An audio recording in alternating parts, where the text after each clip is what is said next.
Hey coaches, today we're going to be talking about the power. Power is a run scheme that has supplanted the inside zone as the base run scheme for many spread teams.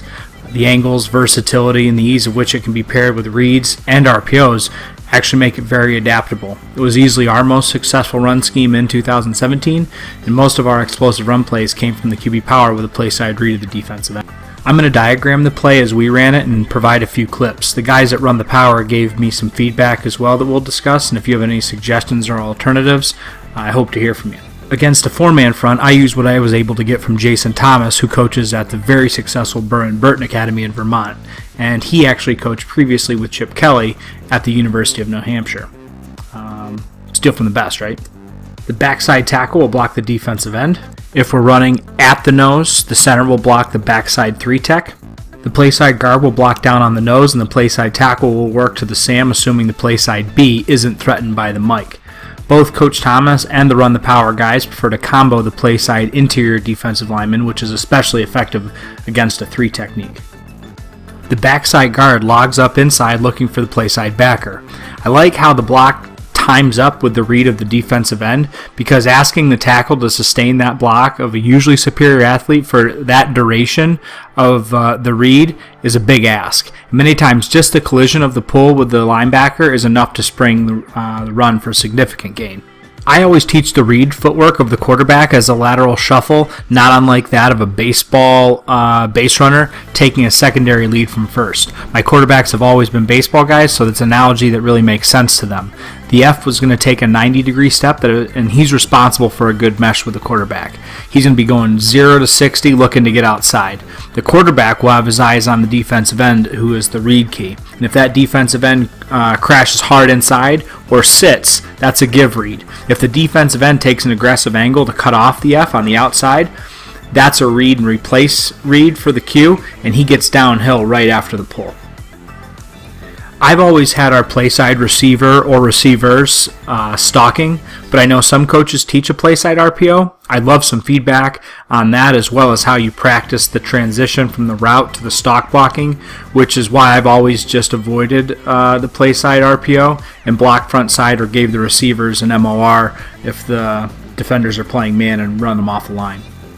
Backside receivers, if nothing is tagged, know that they have a now or a bubble, unless they have neither, in which case they'll run a go and a seam. The first play that we're going to look at is the QB power with a read to the left. We used motion on this play and throughout the game. Motions helped protect our other plays and RPOs. It also opened some things up for us. They walked that safety down in the box, something that they hadn't shown on film previously, but our play side tackle engages and maintains the block on the mic post-snap. Our pulling guard was trying so hard to block that play side linebacker, and unfortunately that linebacker was so committed to stopping the outside run that our guard is locked on and never sees the backside linebacker scraping out of his peripheral. Now our backside tackle actually recognizes the extra man in the box and tries to scoop and cut off 80, but just isn't athletic enough to get there. And again, our guard is locked on the play side backer, and he never has a chance to actually block 80, who ends up making the play. It would have been ideal for our pulling guard to snap his head inside and recognize that, but anyone that's ever coached high school football knows that you have to be prepared for the unexpected. Here's the same play, just from a different angle, but you can see that there's an opening there. By rule, our quarterback should have actually thrown the swing with the safety rolling down to create a 7-man box. But make a note of both the power and the swing as plays to come back to and under different circumstances, and move on to the next play. We've got QB power read to the right, with jet motion coming back left. You can see that this play is a pull read. The defensive end tackles the fullback. Fortunately, we slip off the block on 66 again. Not everything goes as planned. However, we still end up making a nice block on the play side linebacker and end up with a substantial gain. We were able to keep utilizing the jet motion, running some screen shallows, jets, and then of course the QB power back away from it. And we were also able to talk to our guards and make the sight adjustment, get it blocked up, and with a good read by our quarterback, we were able to get a big gainer here. One thing we did need to do a better job of was the footwork of the F. He needed to get a little bit more horizontal.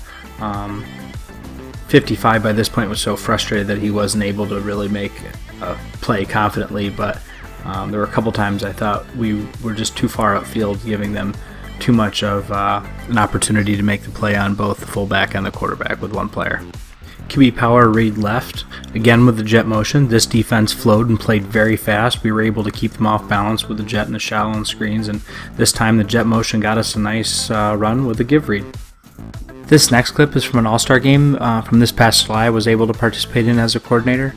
This was our QB. We only had 5 days of practice, and it's blocked horrendously, but I use this clip because you can see the confusion and indecision of the defense as to who has the ball, and this monster wing T fullback fell in love with the spread and running against 6-man boxes.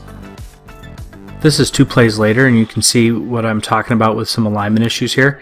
Ideally, I'd want him 1 yard forward, 1 yard out, just because that 90-degree step and getting outside is really going to make that read key make a decision.